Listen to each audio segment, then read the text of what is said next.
Bismillahirrahmanirrahim. Assalamualaikum warahmatullahi wabarakatuh. Alhamdulillah, wasyukurillah, wassalatu wassalamu ala rasulillah. Asyhadu an la ilaha illallah wahdahu la syarikalah. Asyhadu anna Muhammadan abduhu wa rasuluh, amma ba'd.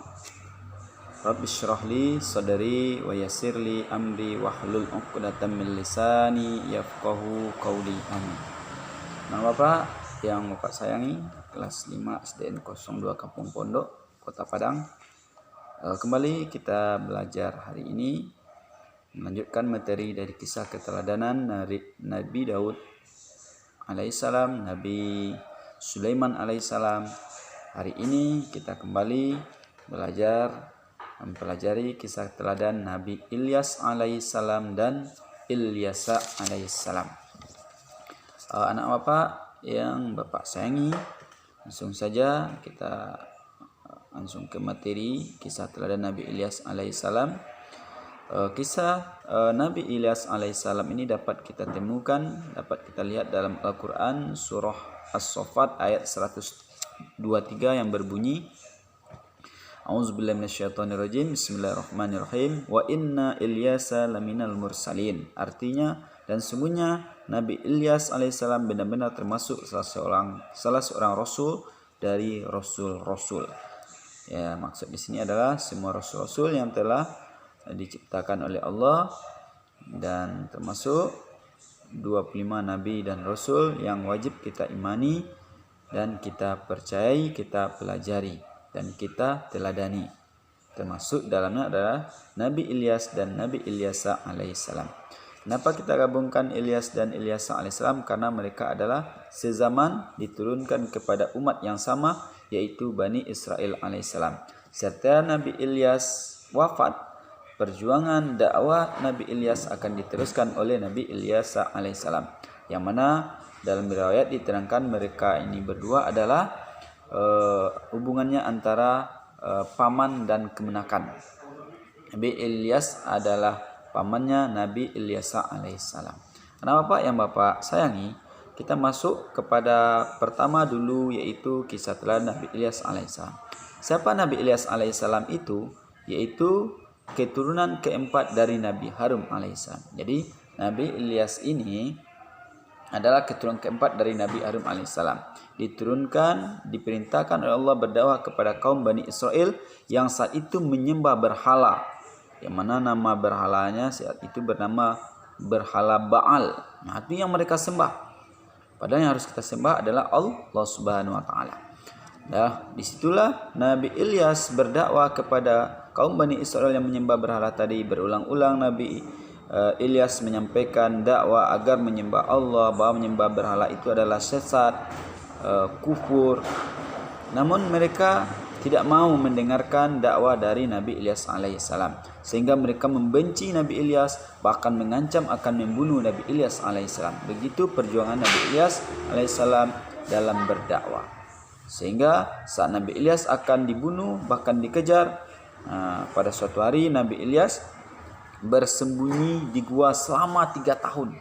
Bayangkan anak Bapak, karena saking mengancam nyawa Nabi Ilyas, keselamatan Nabi Ilyas, sehingga Nabi Ilyas bersembunyi dalam sebuah gua selama 3 tahun. Begitu perjuangan 3 tahun di dalam gua, karena dikejar oleh bala tentara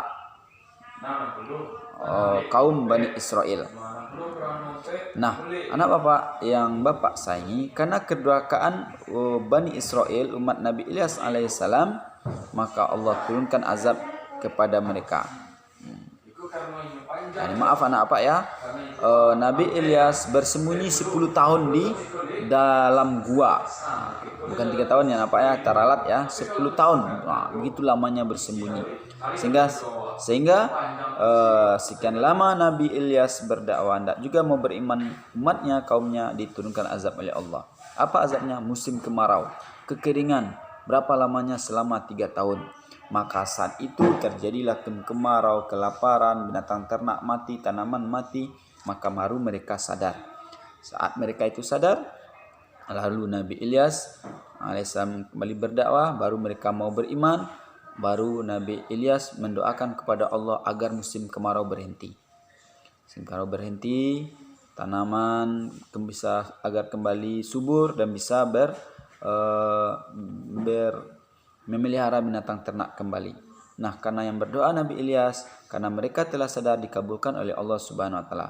Kembalilah mereka hidup kembali seperti semula, kembali makmur, sejahtera, tanaman kembali subur, musim kembali subur.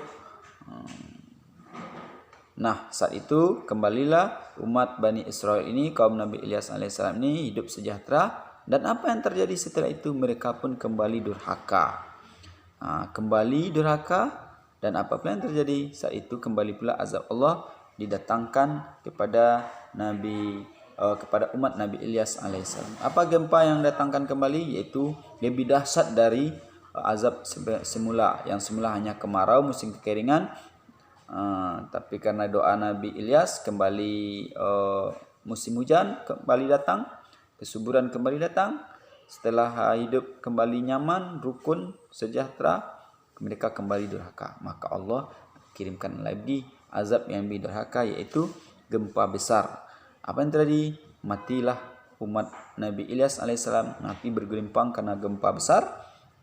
Dan orang-orang yang beriman bersama Nabi Ilyas selamat, karena sebelum gempa besar itu datang, Nabi Ilyas dosa orang beriman telah menyelamatkan diri.